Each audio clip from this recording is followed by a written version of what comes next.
Saya percaya mama saya adalah orang pertama dan orang kedua adalah pendeta Stephen Tong. Waktu kecil saya terus diajak ke sekolah minggu oleh mama saya. Dia pastikan saya mendengar firman, saya belajar tentang kisah Alkitab, dan saya tahu bagaimana menjadi orang Kristen yang baik.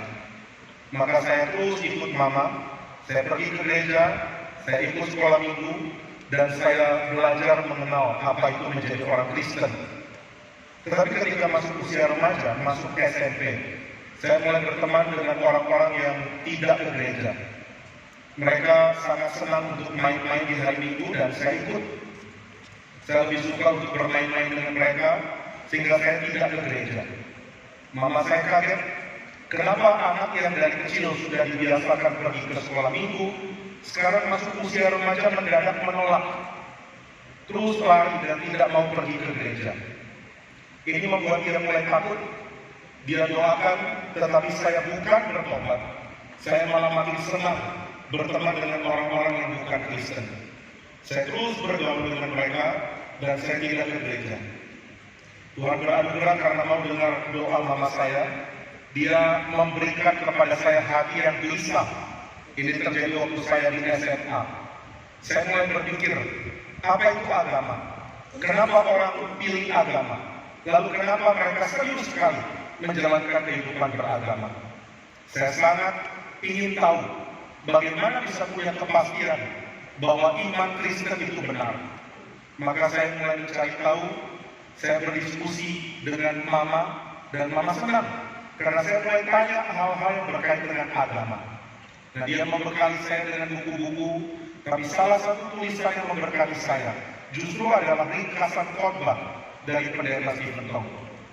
Di dalam ringkasan khotbah itu dikatakan bahwa bedanya iman Kristen dan agama lain adalah agama lain mengajarkan bagaimana manusia mencari Tuhan, tapi tidak ada manusia benar-benar mencari Tuhan.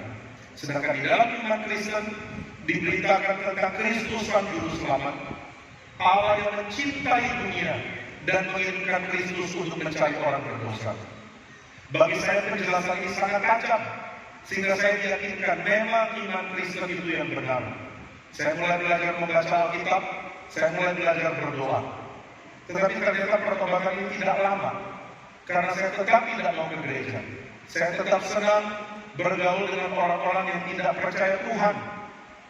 Keadaan ini membuat saya makin berada di dalam kondisi buruk, terutama setelah saya pergi kuliah.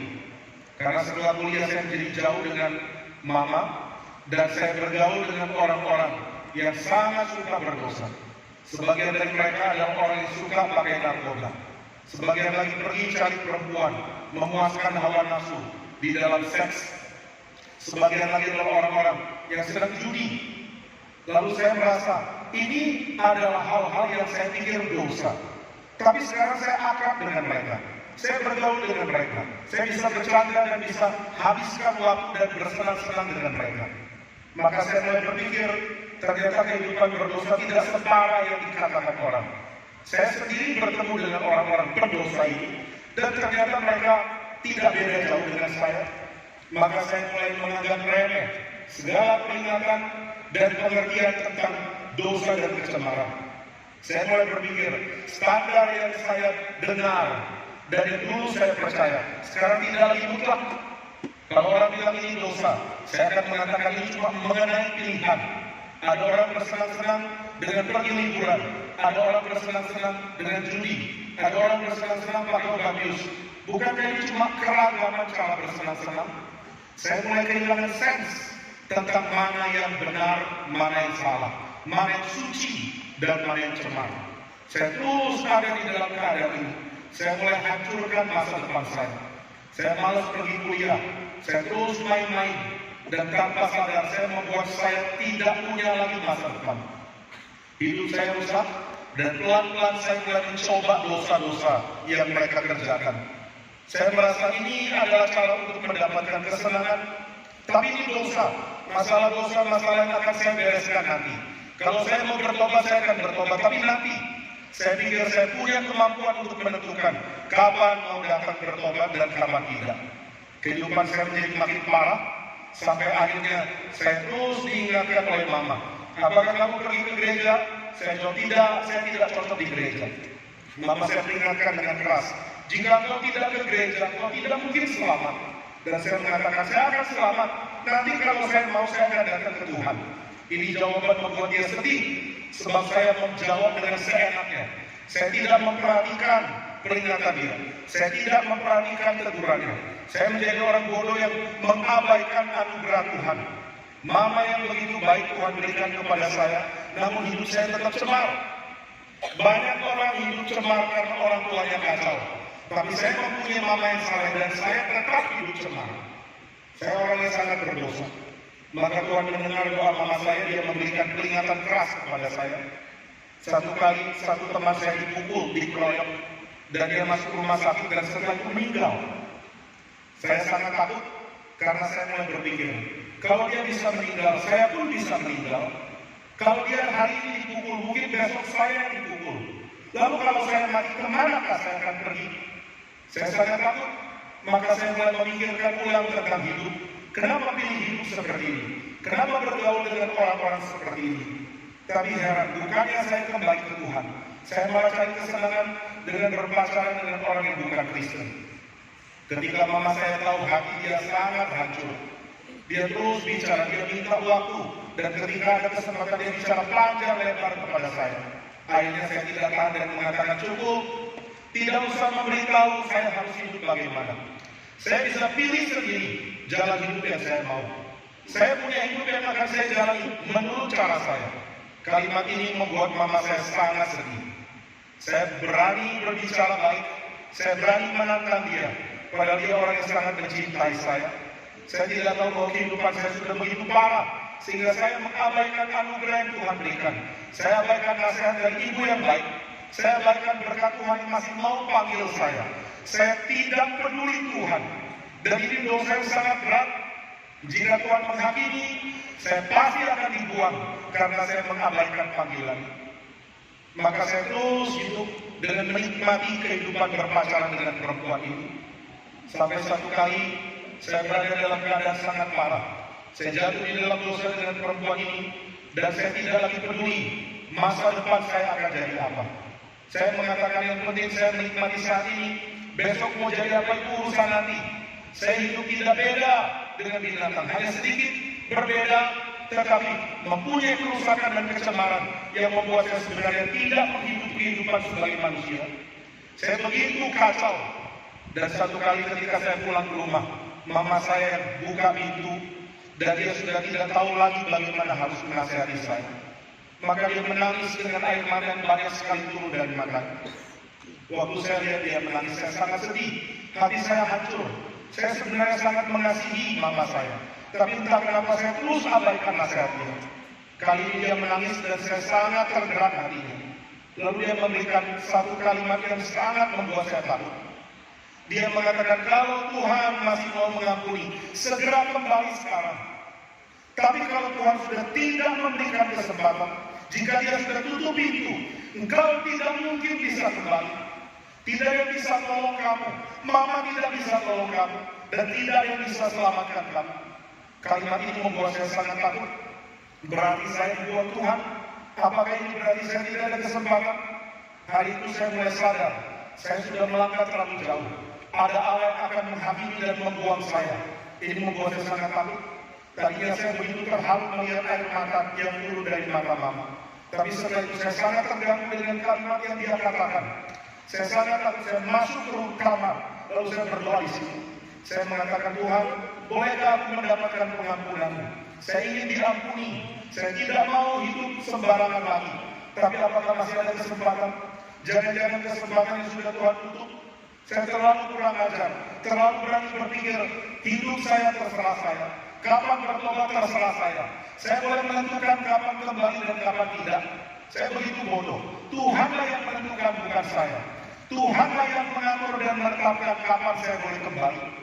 Maka saya mengatakan di dalam doa, Tuhan, adakah kesempatan yang masih Engkau berikan? Masih bolehkah saya kembali kepadamu? Saya tidak tahu sudah berapa banyak air mata turun. Saya sangat takut. Hari itu saya takut kalau saya dibinasakan oleh Tuhan. Saya takut kalau saya dihakimi dan dianggap tidak layak, lalu dibuang selamanya. Saya sudah tidak peduli lagi tentang kesenangan yang saya cari. Sekarang saya cuma mau satu hal.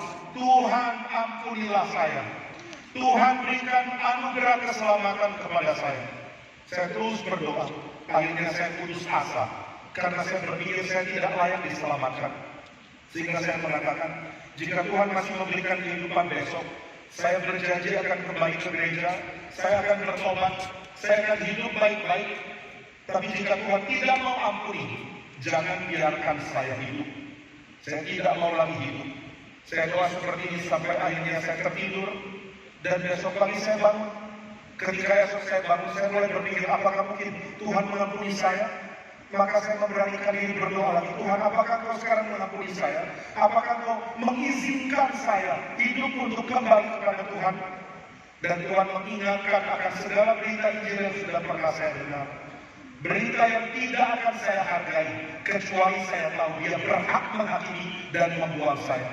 Jika kita tidak sadar bahwa kalau kita sudah berdosa, kita harusnya dibuang. Dan Tuhan adil menghukum kita, maka kita tidak pernah akan menghargai Injil Tuhan.